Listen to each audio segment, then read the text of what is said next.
길들일 수 있는 사람은 아무도 없다고 하였습니다. 그러면 누가 할 수 있습니까? 사람 중에는 아무도 없죠. 오직 하나님만 하실 수 있습니다. 그런데 그 작은 신체 기관을 다스리는 일이 왜 그렇게 어렵습니까?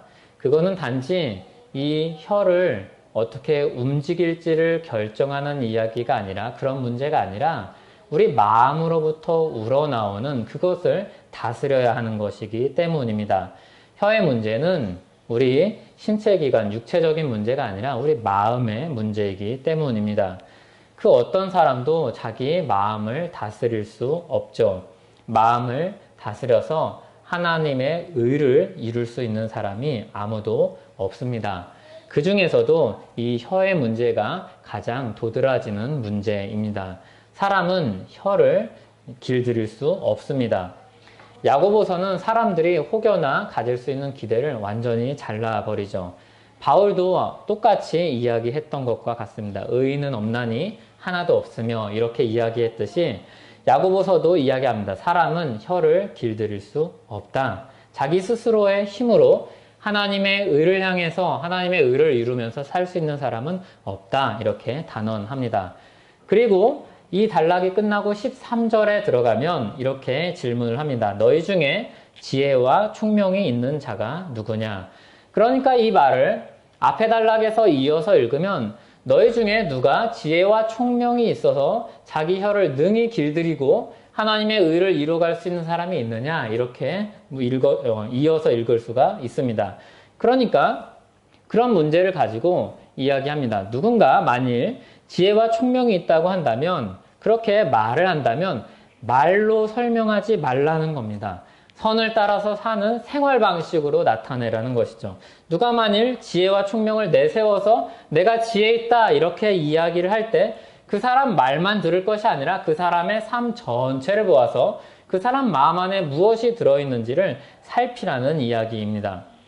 사람들 앞에서 선생되고자 하는 사람이 많습니다. 인정받고 한 자리에 해보려는 사람들이 많습니다. 그런 사람들이 얼마나 말을 많이 합니까? 그리고 말을 얼마나 잘합니까? 자기를 드러내기 위해서 얼마나 애를 쓰고 탄탄한 논리를 가지고 근거를 가지고 이야기합니까? 그럴 때 그 사람의 말만 듣지 말고 거기에 말에 현혹되지 말고 행실을 보고 마음을 보라고 이야기합니다. 그 말과 삶의 방향이 어디를 향해 있는가, 이것을 보라는 말씀이죠. 13절에서와 같이 그러한 선행은 지혜의 온유함으로 행하는 일인지 점검하랍니다.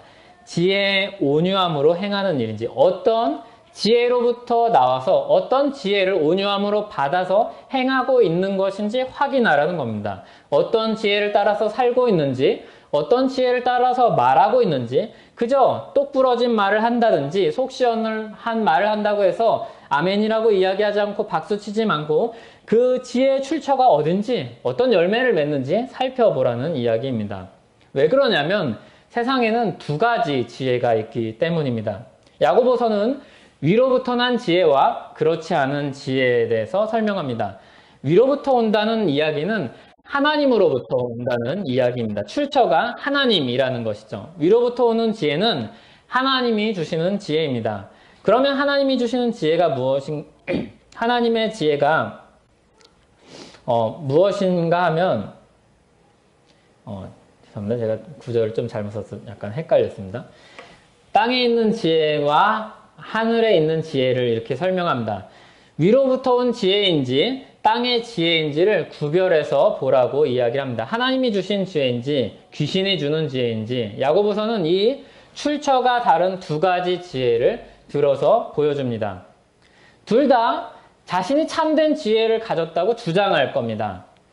귀신의 지혜를 가진 사람도 내가 참되다 이야기할 것이고, 위로부터 난 지혜를 가진 사람도 내가 참되다 이야기할 것입니다. 그래서 그 말만 들어서는, 그 주장만 듣고서는 우리가 믿을 수 없는 겁니다. 분별을 해야 된다는 이야기죠.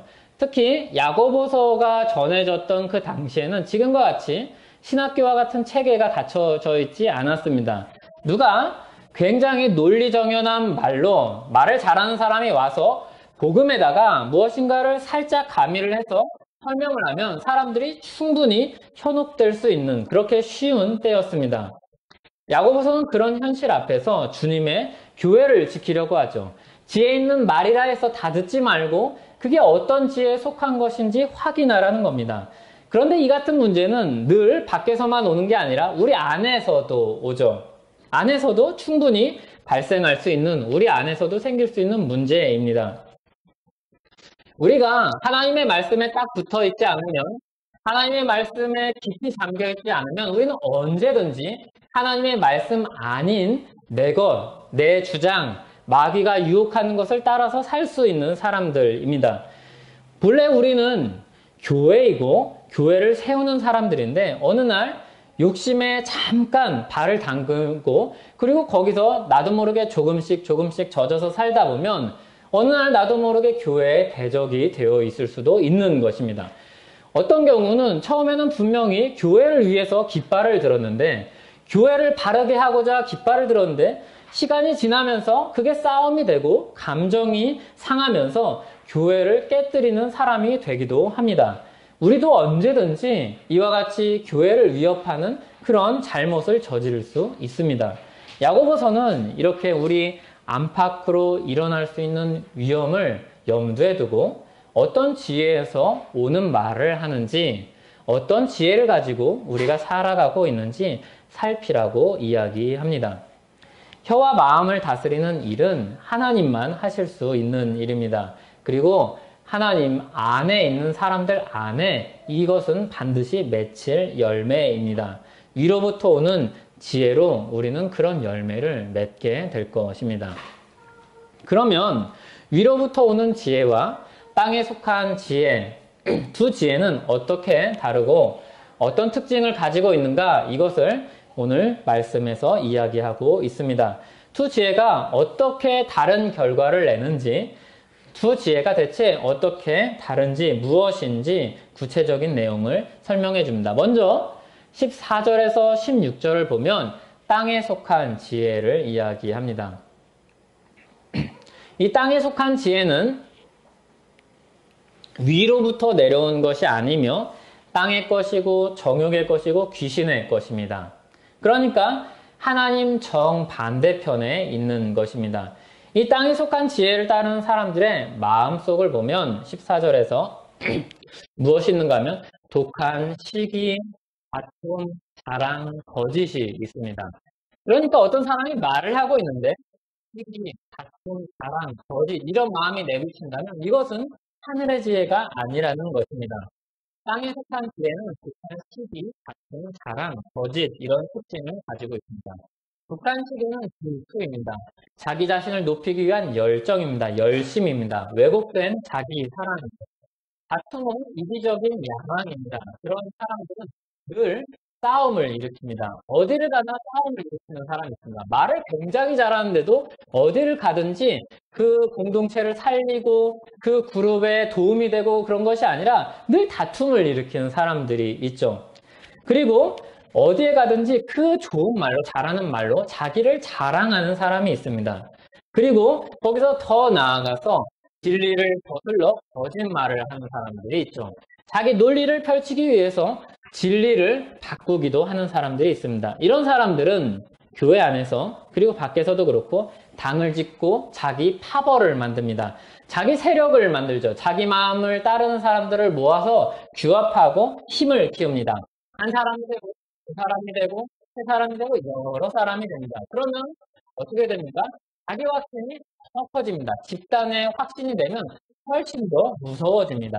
그리고 실제적인 힘을 가지고 자기 생각에 확신을 가진 나머지 다른 사람들을 억누르고 다른 사람들의 견해를 묵살하는 것을 아주 쉽게 하죠. 신장을 주고 무안을 줍니다. 자신이나 무리의 생각을 관철시키기 위해서 진리를 벗어나는 것을 서슴지 않습니다.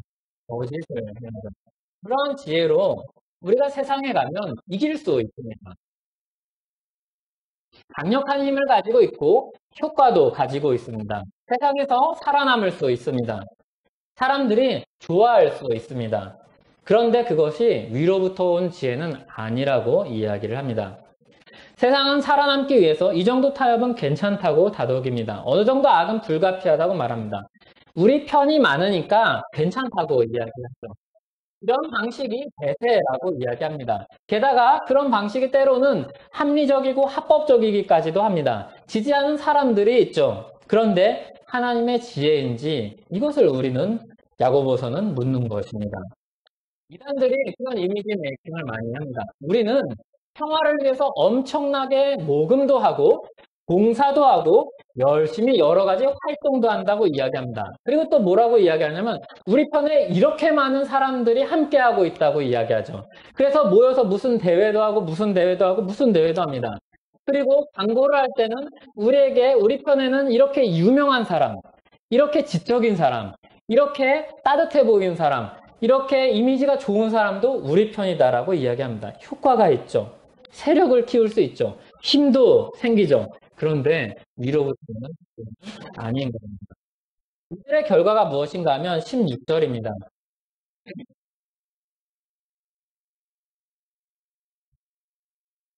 시기와 다툼이 있는 곳에는 혼란과 모든 악한 일이 있습니다.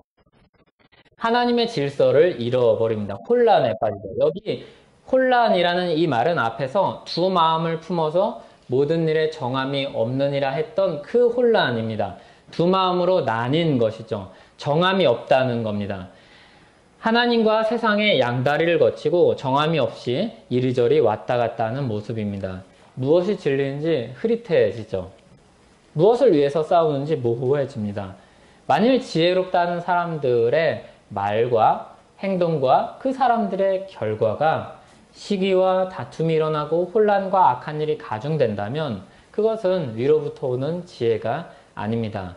처음에는 위로부터 온 지혜를 가지고 시작했을지 모릅니다. 그런데 나중이라도 이런 결과를 내고 있다면 그 순간만큼은 그때만큼 위로부터 난 지혜에서 벗어나 있는 것입니다.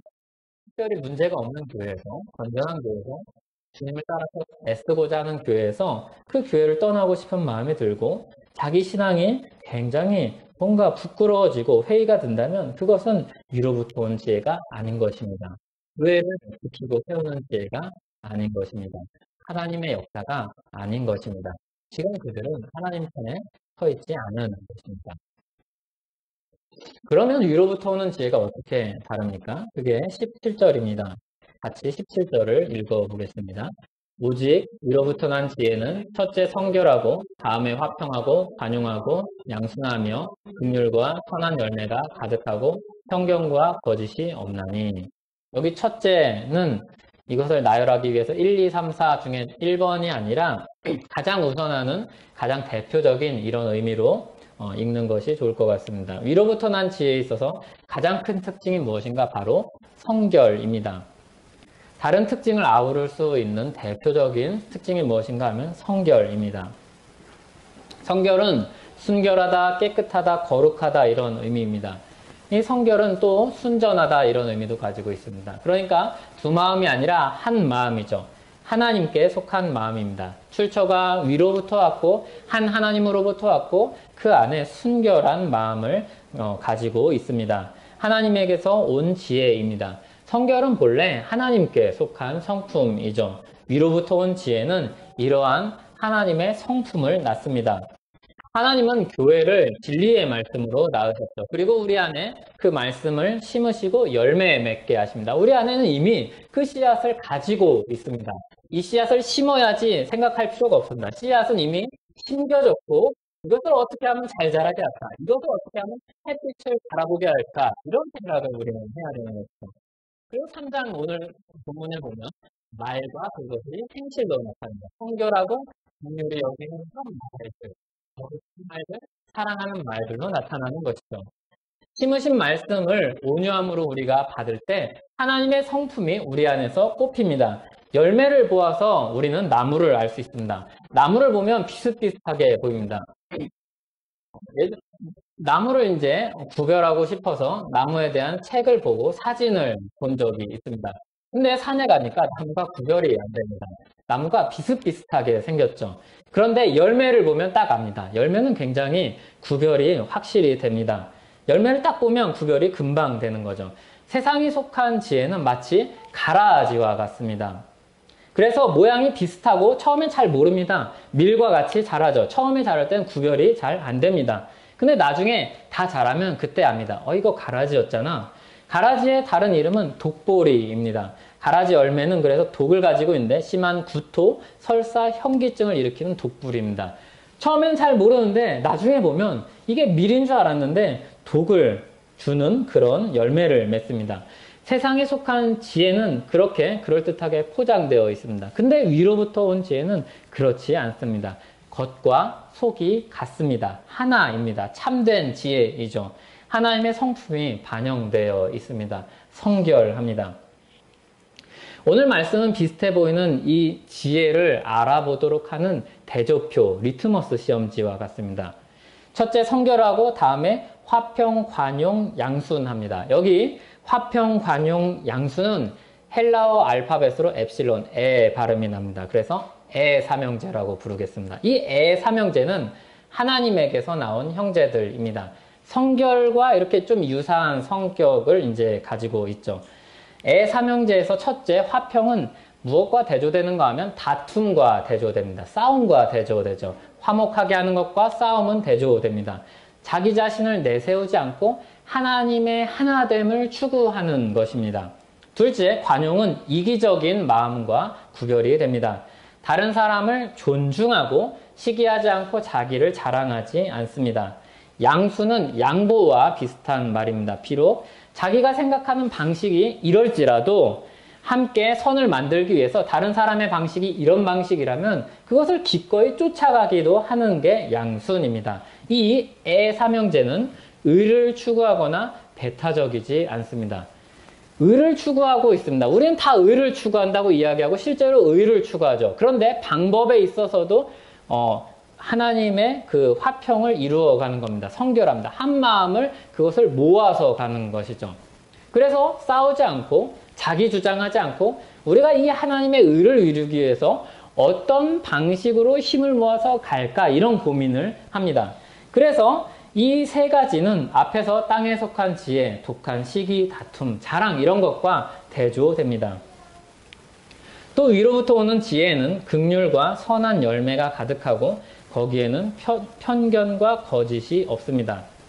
여기에 선한, 편견 없음, 거짓 없음은 다 헬러 알파벳 R로 시작합니다. 알파로 시작하죠. 그래서 아세자매라고 부릅니다. 앞에는 에세형제, 뒤에는 아세자매. 이게 중요한 건 아닌데 그냥 구별하기 위해서 이렇게 묻기가 좋아서 설명을 하는 겁니다. 긍휼은 자비로운 마음입니다. 사랑으로 베푸는 마음이죠. 이 긍휼의 마음에서 뒤에 아세자매의 특징이 나옵니다. 우리가 이 긍휼을 받았고 우리는 이 긍휼을 나누면서 삽니다. 그리고 이 긍휼은 아세자매의 특징에서 그게 다 구체적으로 나타납니다. 첫째, 사랑을 받은 자가 사랑을 베풀 때 그 안에 선한 열매들이 맺힙니다. 사랑을 받은 자가 선한 열매를 맺을 수 있습니다. 이게 굉장히 중요한 겁니다. 똑똑한 사람이 선한 열매를 맺는다든지 성경을 잘하는 사람이 선한 열매를 맺는 게 아니라 사랑을 받은 자가, 경험한 자가 선한 열매를 맺는 겁니다. 우리는 다 주님의 사랑을 받았기 때문에 선한 열매를 맺게 될 것입니다. 그리고 둘째, 편견이 없습니다. 다른 말로 차별하지 않습니다. 왜냐하면 우리가 그런 긍휼을 받았기 때문입니다. 하나님은 우리를 차별 없이 사랑하셨습니다. 인종과 성격과 민족과 위치와 우리의 지성과 우리의 외모와 상관이 없이 차별 없이 우리를 긍휼히 여겨주셨습니다. 그래서 우리는 그 긍휼 안에서 차별 없이 사람들을 대합니다. 어떤 형제들도 우리는 차별하지 않습니다. 하나님이 나를 긍휼히 여기심으로 구원하셨기 때문입니다. 세 번째로 거짓이 없습니다. 이 거짓이 없다는 말의 다른 말은 위선이 없다는 겁니다. 위선은 선을 가장하는 겁니다. 선을 거짓으로 포장해서 살지 않고 참으로 선을 행하기에 힘씁니다.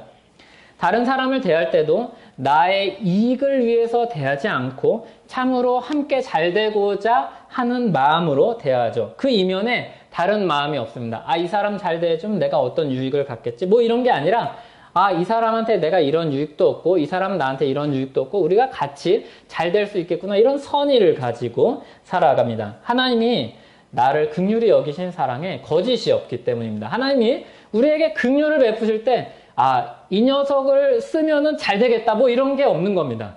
하나님은 굉장히 주권적이고 능력이 있으신 분이기 때문에 사람이 사실은 불필요하고 오히려 걸림돌이 되죠. 그런데 이 사람을 긍휼히 여기셔서 사랑하겠다, 그 사랑으로 끝까지 가겠다, 이 한마음으로 우리를 부르셨습니다. 긍휼히 여기신 그 사랑에는 거짓이 없습니다. 그래서 우리 안에 피어나는 열매도 거짓이 없습니다. 이와 같이 성결을 대표로 하는 애삼형제와 긍휼 앞에 둔 세 자매가 어떤 결과를 낳는가 하면 화평으로 심어 의의 열매를 맺습니다. 여기의 의는 다름 아닌 하나님의 의이겠죠. 하나님의 의는 진리의 씨앗에서 나와서 성결과 긍휼로 열심히 애를 써서 달리 표현하면 거룩과 사랑으로 힘써서 하나님의 의라는 열매를 맺습니다. 진리의 씨앗은 하나님이 이미 우리 안에 심으셨죠. 그 진리의 말씀이 싹이 트고 그리고 줄기가 나고 잎이 나고 꽃이 피고 열매가 맺으면 이런 열매를 맺습니다. 의의 열매를 맺습니다. 그 안에 있는 꽃과 줄기와 잎들은 이런 오늘 나열된 여러 가지들입니다. 저는 이런 것들을 다 우리가 항상 기억하면서 우리가 살 때마다 이것을 생각하면서 살 거라고 기대하지 않습니다. 이 의미가 무엇인지 깊이 이해하고 그 깊이 이해한 것을 가지고 우리가 살 거라고 기대하지 않습니다. 우리는 다 잊어버릴 것입니다. 하지만 우리가 이 말씀을 볼 때마다 우리가 잊지 말아야 될 것은 이게 하나님으로부터 온 하나님의 성품이고 하나님이 우리에게 열매 맺게 하실 것이라는 그것입니다. 야고보 당시 교회들 속으로 화려한 세상의 논리와 세상의 영광이 밀려오고 있었습니다. 헷갈렸죠. 그리고 미혹되고 유혹이 되었습니다. 거짓이라는 것을 알면서도 그게 좋아 보였습니다. 야고보는 그런 교회 현실을 보면서 해답을 제시를 합니다. 거기서 분별하라는 것이죠. 교회에 심겨진 말씀의 씨앗이 어떤 열매를 맺는지를 보고 분별하라는 것입니다. 여기에는 세상의 부와 영광이 없습니다. 세상의 부와 영광이 없어서 아쉬울지 몰라도 여기에는 세상의 경쟁과 다툼이 없습니다. 여기에는 세상의 시기와 질투 그리고 거짓이 없습니다. 그런 교회, 살아서 역사하는 믿음이 있는 이 교회는 말 그대로 천국이죠. 생각해 보십시오. 시기와 질투가 없고 다툼이 없습니다. 거짓이 없습니다. 서로가 서로를 믿을 수 있습니다. 이 사람이 이면에 어떤 마음을 품고 있는가 고민을 할 필요가 없습니다. 천국입니다. 하나님 나라의 실현이요. 하나님 나라를 보여주는 전시장입니다. 그것이 바로 주님의 교회입니다. 그럼 우리는 이런 말씀을 보면 이런 생각이 듭니다. 어떻게 이런 일이 있을까? 나에게도 우리에게도 이런 변화가 일어날 수 있을까? 이런 생각이 들 수 있죠. 이와 같은 변화가 일어난 예들이 성경에 많이 있는데 실제로 이와 같은 변화를 경험한 한 사람의 예를 들고 마치도록 하겠습니다. 예수님의 12제자 중 하나인 셀롯인이라는 시몬이 있습니다.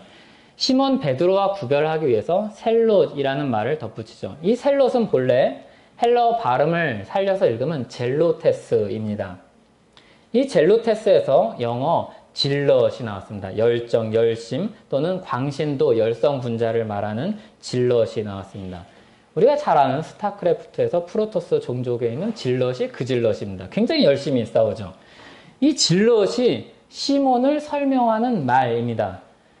좋은 의미로도 쓰이고 나쁜 의미로도 이 질럿이라는 말이 쓰이는데 젤로테스라는 말이 쓰이는데 열심 또는 열정이라는 뜻입니다.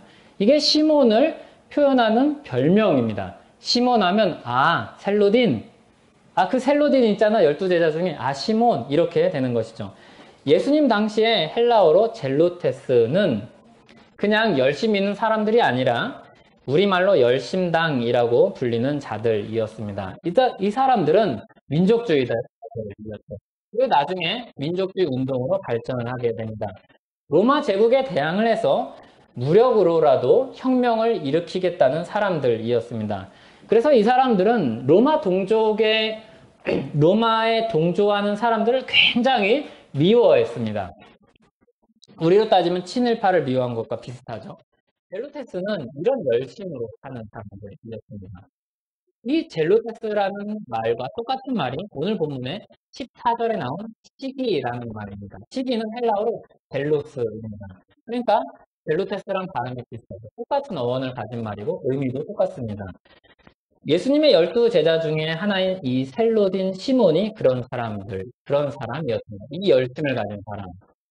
그는 예수님을 만나고 그런데 변화하더라.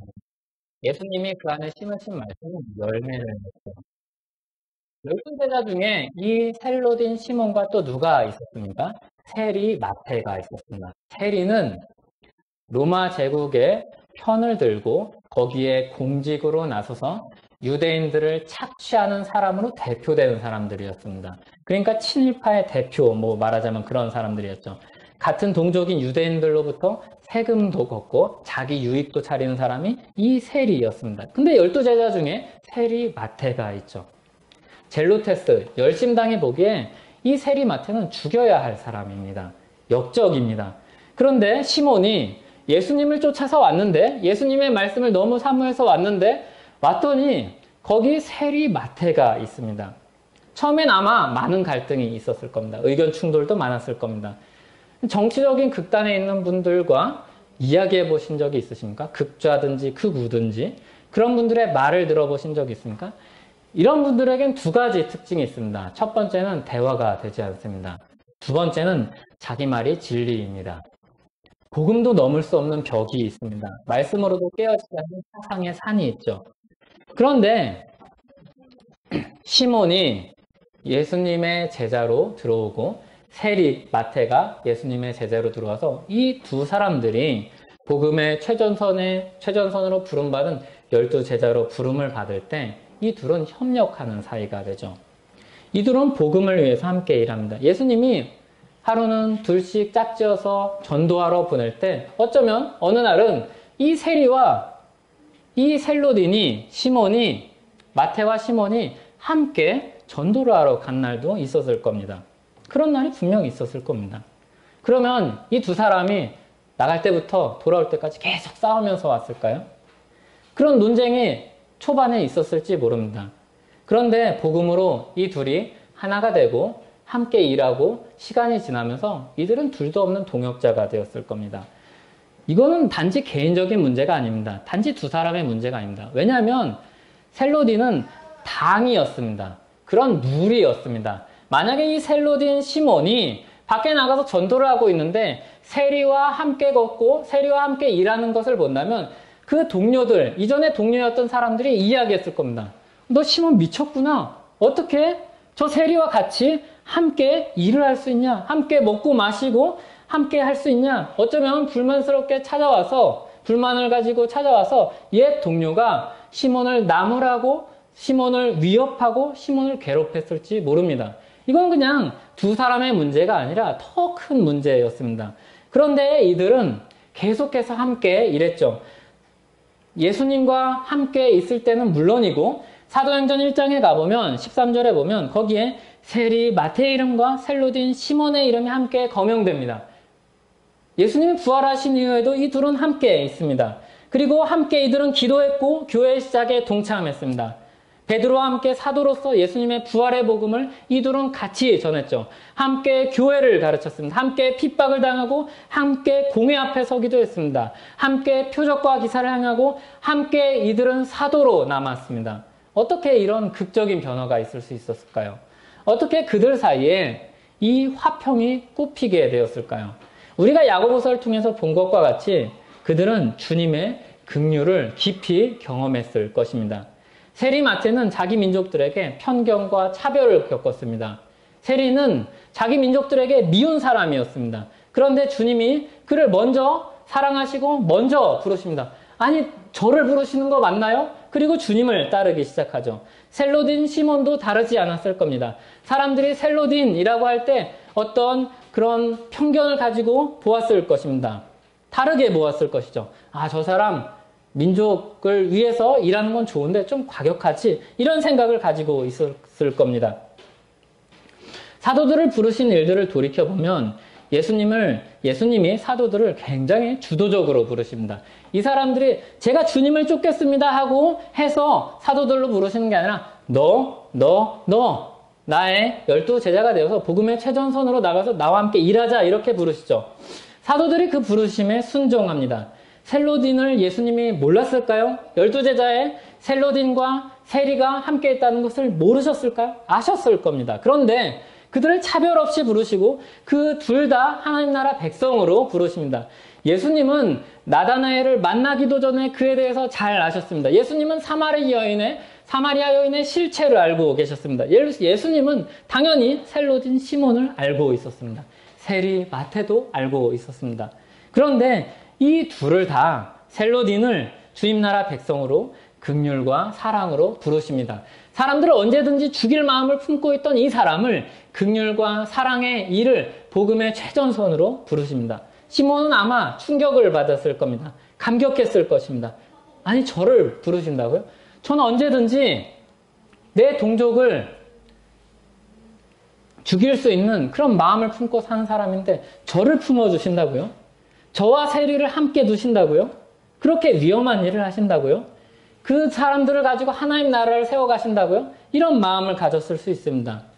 그리고 예수님이 십자가에서 달려서 죽으십니다. 그들을 위해서 죽으시고 부활하십니다. 그리고 그들을 함께 만나십니다. 시몬 따로, 마태 따로, 이 둘이 같이 있으면 부딪힐까봐 따로따로 부르시지 않고 함께 만나십니다. 거기에 예수님이 만나신 자리에 세리 마태도 있고 셀로딘 시몬도 있습니다. 그리고 승천하시기 전에 40일 동안 하나님 나라 복음을 가르칠 때도 그들이 함께 있습니다. 그들은 함께 예수님의 승천을 보았습니다. 그리고 말뿐만이 아니라 실제로 한 형제가 되어서 긍휼을 입은 한 형제가 되어서 서로 다른 두 사람이 화평으로 심어서 의의 열매를 맺는 사람들이 되었습니다. 이것이 우리에게 심겨진 씨앗이고 우리가 맺을 열매입니다. 야고보서의 가르침은 그냥 이상이 아닙니다. 우리에게 조금씩 열매 맺는 현실이며 그리고 우리에게 계속해서 열매 맺을 현실이고 또 하나님 나라에서 그것을 온전하게 경험하게 될 아름다운 하나님 나라의 이상입니다. 현실입니다. 신자의 정체성이고 방향성이자 또한 현실입니다. 교회는 하나님 나라의 아름다움을 드러내는 그런 사명을 가진 사람들입니다. 이 사람들 안에 사람들이 무엇을 봅니까? 와, 하나님 나라 안에는 저렇게 긍휼과 사랑을 입은 사람들이 한마음이 되어서 성결하게 되어서 거기서 화합하고 화평으로 의의 열매를 이루는 일이 진짜로 이루어지는구나. 와, 저 안에는 저렇게 정치색이 다르고 저렇게 인종이 다르고 저렇게 생각이 다르고 출신이 다른 사람들이 함께 하나가 되어서 의의 열매를 맺는구나. 이렇게 놀라고 그런 하나님 나라를 보여주는 사람들이 바로 주님의 교회입니다. 긍휼로 부르심을 받아서 긍휼의 나라를 나타내는 사람들입니다. 셀로딘 시몬을 사람들이 보면서 그가 예수님 따르는 무리에 속한 것을 보면서 사람들이 무엇을 보았겠습니까? 무엇을 경험했을 것입니까? 물론 맨날 좋은 날은 아니었을 것입니다. 처음에는 어려움도 있었을 겁니다. 힘든 날도 있었을 것입니다. 그런데 분명 그 안에 실제하는 하나님 나라를 보았을 겁니다. 예수님의 가르침과 일치하는 그 나라를 맛보고 그것을 경험했을 것입니다. 그 안에서 사람들이 변화되었고 열매 맺는 삶을 보았을 것입니다. 그리고 야고보는 그렇게 짜릿한 감격의 경험과 그 경험을 나누는 자로 우리를 초대하고 있는 것입니다. 위로부터 난 지혜가 맺는 이 의의 열매의 아름다움, 그 풍성함으로 우리를 초대하는 것입니다. 사실 이것은 야고보의 초대가 아니라 주님의 초대이죠. 주님이 사람들을 하나님 나라 복음으로 불러서 십자가 복음으로 불러서 우리를 긍휼의 사랑으로 불러서 그 안에서 화평을 이루고 화목하게 하고 사랑을 나누며 사는 사람으로 그 나라의 아름다움 안에 거하게 하시고 그 나라의 복음을 드러내며 살게 하시는 그 초대입니다. 그 복음 안에서 살며 드러내며 경험하며 사는 저와 여러분 되기를 원합니다. 같이 기도하겠습니다. 주님, 우리를 향한 하나님의 부르심이 얼마나 아름다운지요. 우리는 얼마든지 서로에게 총칼을 들이대며 우리 마음에 칼을 품고 우리의 이익을 위해서 살 수 있는 사람들인데 긍휼이 많으신 주님이 우리를 한 사람 한 사람 부르셔서 차별 없이 대하시고 사랑으로 대하시고 거짓 없이 대하셔서 주님의 거룩함으로 온전함으로 우리를 인도하시는 줄 믿습니다. 그리고 또 우리 안에 그 심으신 그 씨앗이, 그 사랑의 씨앗이, 거룩한 씨앗이 열매 맺을 것을 기대합니다. 주님 우리 안에 그 풍성한 열매가 가득하게 하시고 그것을 나누며 살게 하시고 시몬과 마태를 통해서 사람들이 하나님 나라를 보았던 것처럼 우리를 통해서도 하나님 나라가 나타나게 하시고 우리가 그것을 경험하게 하여 주시옵소서. 예수님의 이름으로 기도하옵나이다. 아멘.